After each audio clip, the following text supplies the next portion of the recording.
బిడ్డ ఏమో అమెరికాలో సెటిల్ అయింది, మన ఇద్దరు కొడుకులేమో హైదరాబాద్లో సెటిల్ అయ్యారు. మన ఇద్దరం కూడా ఇదే పట్టణంలో ఉంటున్నాం. మనం మంచి చెడ్డలు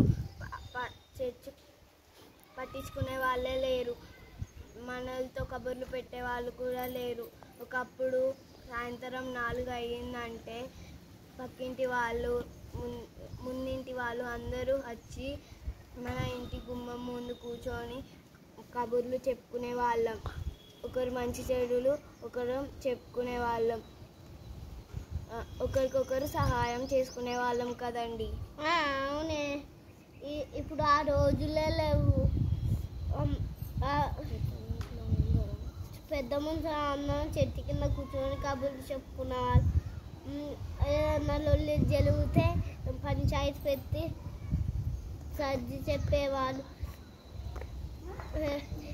ఏదన్నా పోలీస్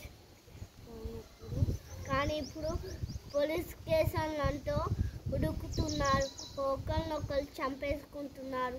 అవునండి, ఒకప్పుడు తెలిసిన మనిషి కనబడితే పలకరించి ఒకరు మంచి చెడులు ఒకరు చెప్పుకునే వాళ్ళం. కానీ ఇప్పుడు మనకు తెలిసిన మనిషి కనబడితే నేనెందుకు పలకరియాలని పొగరుతో వెళ్ళిపోతున్నారు కదండి.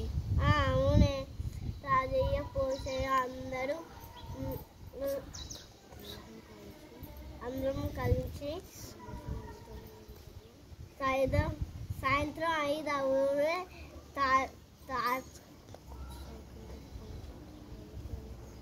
సైకిల్ తొక్కుంటూ తాళ్ళలోకి వెళ్తాం, కళ్ళు తాక్కుంటూ కబుర్లు చెప్పుకోలేం.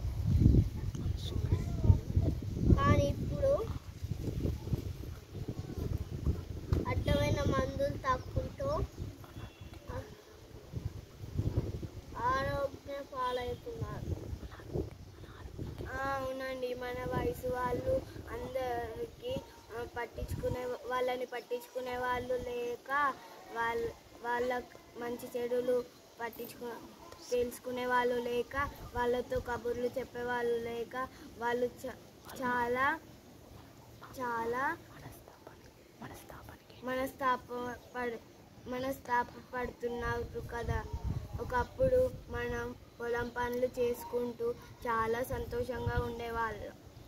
అవునే, నేను కొంచెం బయటికి వెళ్ళొస్తా. సరే.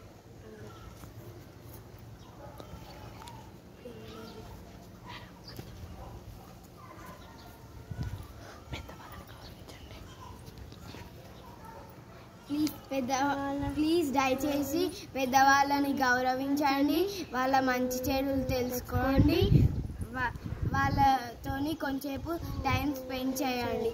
మీరున్నాక కూడా వాళ్ళని అనాథలుగా చేయకండి.